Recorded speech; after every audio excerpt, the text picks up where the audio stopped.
Alors, faisons un peu d'anthropologie ou de sociologie, comme on voudra. Il semble que dès que un homme entre dans un lit, dans une pièce, met des gants, il a une sensation qui est assez comparable à celle du phallus pénétrant dans le vagin de la femme.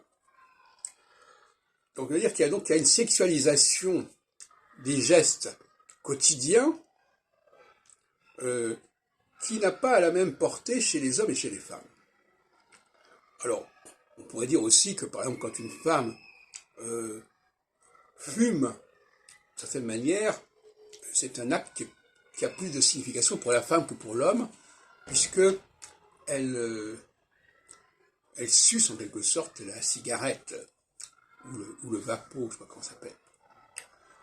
Donc il faudrait regarder tout cela, parce que le simple fait d'entrer, de pénétrer, de se glisser dans la femme est une chose, et le fait de soi-même s'introduire quelque chose dans la bouche ou ailleurs, c'est une autre chose qui a un sens pour la femme. Donc quand je m'introduis, c'est une chose, quand j'introduis quelque chose en moi, c'est autre chose. Je voulais signaler ce problème qui est assez curieux, parce que je m'intéresse beaucoup aux substituts sexuels.